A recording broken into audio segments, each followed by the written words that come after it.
வெற்றி கழக தலைவர் விஜய் வந்து தேர்தல் பிரச்சாரத்தை திருச்சியில தொடங்கியிருக்காரு. தமிழ்நாடு முழுவதும் இருக்கின்றவர்களை எல்லாம் கொண்டு வந்து ஒரு இடத்தில் அடைத்து அங்கே போக்குவரத்து நெரிசலையும் மக்களுக்கு எந்தெந்த அளவுக்கு தொந்தரவு கொடுக்க முடியுமோ அதை அவர்கள் செய்திருக்கிறார்கள். திமுக மீது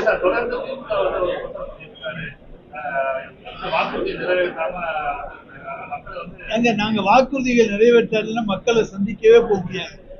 இன்றைக்கு மக்களை சந்திக்க துணிச்சலோடு செல்லுகின்றவர்கள் திராவிட முன்னேற்ற கழகத்தினுடைய சட்டமன்ற உறுப்பினர்கள். தேர்தலில் நாங்கள் சொன்னதை முக்கியமான கோரிக்கைகளை எல்லாம் செய்திருக்கின்றோம். ஒரு சில கோரிக்கைகள் விட்டு போயிருக்கின்றனவே தவிர மக்களை சந்திக்க அஞ்சுகின்ற அளவுக்கு எந்த கோரிக்கையும் நாங்கள் நிறைவேற்றாமல் இல்லை. இந்த ஆட்சி மீது வெறுப்பு கிடையாது, ஆதரவு அலை தான் இருக்கிறது, வெறுப்பலை இல்லை. எனவே நாங்கள் மக்களை சந்திப்பதிலே எங்களுக்கு அச்சமில்லை, தயக்கம் இல்லை. பாஜக வந்து தமிழ்நாட்டுக்கு துரோகம் பண்ணது, அதேதான் திமுக வந்து தமிழ்நாடு மக்களுக்கு நம்பிக்கை மோசடி பண்ணது, அதுவும் ஒரு வகையான துரோகம் தான் அப்படின்னு விமர்சிக்கிறார். நம்பிக்கை மோசடி என்பது அவருடைய கூற்று. ஆனால் மக்கள் எங்கள் மீது நம்பிக்கை வைத்திருக்கிறார்கள் என்பது தொடர்ந்து தலைவர் தளபதி அவர்கள் 12 தேர்தல்களிலும் வெற்றி பெற்று அதன் மூலமாக தன் தலைமை மக்களுடைய நம்பிக்கைக்குரிய தலைமை என்பதை எங்களுடைய தலைவர் தளபதி தேர்தல் மூலமாக நிரூபித்துக் கொண்டிருக்கிறார். மக்களை சந்தித்து தேர்தல் மூலமாக நிரூபித்துக் கொண்டிருக்கிறார். இப்படி மக்களை சந்தித்து நிரூபித்த தலைவர் இந்தியாவில வேற யாரும் இல்லை. நேற்று கூட்டத்துல பொது சொத்துக்கள் பல சேதமடைஞ்சிருக்குன்னு சொல்றாங்க. ஏர்போர்ட்டா இருக்கட்டும், அதே போல வந்து திருச்சியோட முக்கிய நகர பகுதியில சேதம் அடைஞ்சிருக்குன்னு சொல்றாங்க. இதை எப்படி பாருங்க? அதாவது ஒரு பத்திரிகை நிருபர் அங்கே இருந்த ஒரு 7-8 மாணவர்களை அழைத்து, இன்றைக்கு உங்களுக்கெல்லாம் ஸ்கூல் லீவ் விட்டுருக்காங்களா, லீவு போட்டு வந்திருக்கீங்களா அப்படின்னு கேட்டார்.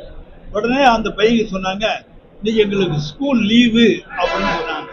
இதுல இருந்து பள்ளிக்கூடத்து மாணவர்களை எல்லாம் இன்றைக்கு அழைத்து வந்து அங்கே கூட்டத்தை காண்பிக்க வேண்டிய பரிதாப சூழ்நிலை தான் அவர்களுக்கு இருக்கிறது என்பது இது ஒரு உதாரணம். விஜயோட வருகை வந்து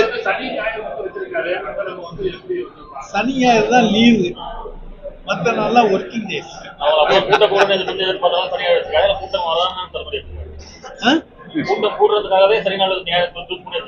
அதைத்தான் சொன்னேன், மற்ற நாள்லாம் ஒர்க்கிங் டே, சனி ஞாயிறு லீவு, பள்ளிக்கூடம் காலேஜ் எல்லாம் லீவு. லீவு நாள்ல அவங்கள வாங்க டூர் போகலாம்னு கூட்டிட்டு போனோம். விஜயோட வருகை வந்து 2026 தேர்தலில் திமுக வாக்கு வங்கி ஏதோ பாதிக்கும். நிச்சயமாக எங்களுடைய வாக்கு வங்கியை பாதிப்பதற்கு எந்த வாய்ப்பும் கிடையாது.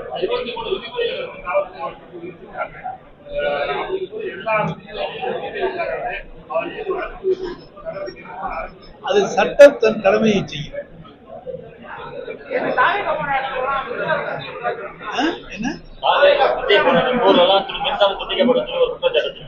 நேற்று அந்த பகுதியில் ஆம்புலன்ஸ் வந்ததா சொல்றாங்க. மரக்கட்டை ஆம்புலன்ஸ் வந்ததா சொல்றாங்க. சார், ஒருத்தருக்கு ஆபத்து ஏற்பட்ட ஆம்புலன்ஸ் அந்த பக்கம் போகத்தான் செய்யும். அதுல வந்து நாங்க ஆம்புலன்ஸை விட்டு கூட்டத்தை கலைக்க வேண்டிய அவசியம் எல்லாம் திராவிட முன்னேற்ற கழகத்துக்கு கிடையாது. நாங்க வந்து பாம்பு விட மாட்டோம், ஆம்புலன்ஸ் விட மாட்டோம். நாங்கள் நேர்மையாக எதையும் சந்திக்கக்கூடிய துணிச்சல் மிக்கவர்கள், தைரியம் மிக்கவர்கள்.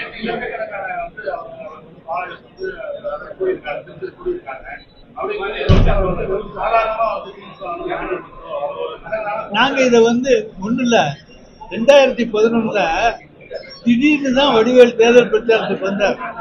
எந்த விளம்பரமும் கிடையாது. கூட்டத்தை பாத்தீங்களா? அந்த மாதிரியான கூட்டம் எங்கேயுமே கூடல. அது பூரா ஓட்டாம இருந்துச்சா? கிடையாது. அதுதான் இது. இருவரும் சினிமா நடிகர்கள். செய்ய முடிந்ததான் வந்து நான் வந்து கோரிக்கையா நாங்க சொல்லுவோம். செய்ய முடியாத எதையுமே நான் சொல்ல மாட்டேன். அதாவது தேர்தலுக்கு முன்னால எல்லாருமே சொல்ற வார்த்தைகள் தான் இது. எப்படி செய்ய போகிறோம் என்பதை சொல்லிவிட்டு அவர்கள் செய்யணும்.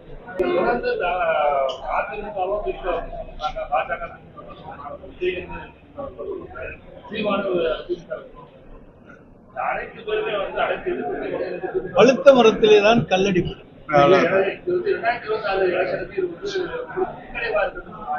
பின்னடைவே கிடையாது. எங்களுக்கு இன்னும் சேர்ப்போனா அதிகமான அளவு சப்போர்ட் தான். எல்லா கணைகளும் எங்களை நோக்கி பாய்கின்ற பொழுது மக்கள் திராவிட முன்னேற்ற கழகம் அசைக்க முடியாத சக்தியாக இருக்கிறது. எனவேதான் எதிர்கட்சிகள் எல்லாம் இவர்கள் மீது பாய்கிறார்கள், பொய் குற்றச்சாட்டுகளை கூறுகிறார்கள் என்பதை மக்கள் நிச்சயமாக நம்புவாங்க. முன்னாடி ஒன்றிய பிரதமர் மோடின்னு சொன்னாங்க, இப்ப இந்திய பிரதமர் மோடின்னு தமிழ்நாடு முதலமைச்சர் சொல்றாரு. இதுதான் வந்து மறைமுகமா பாஜகவோட கூட்டணி வச்சிருக்காருன்னு சொல்றாங்க, மறைமுகமா உறவு வச்சிருக்காங்கிறத அவரு. பாஜகவோடு மறைமுகமாகவோ நேரடியாகவோ உறவு வைக்க வேண்டிய அவசியம் எங்களுக்கு கிடையாது, தேவையும் கிடையாது. நாங்கள் எங்கள் சொந்த காலிலே நிற்க முடியும் என்பதை நிரூபித்துக் கொண்டிருக்கின்றோம். பாஜக தயவு திராவிட முன்னேற்ற கழகத்துக்கு தேவையில்லை.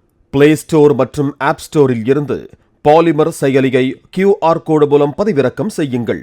செய்திகளை உடனுக்குடன் பெறுங்கள்.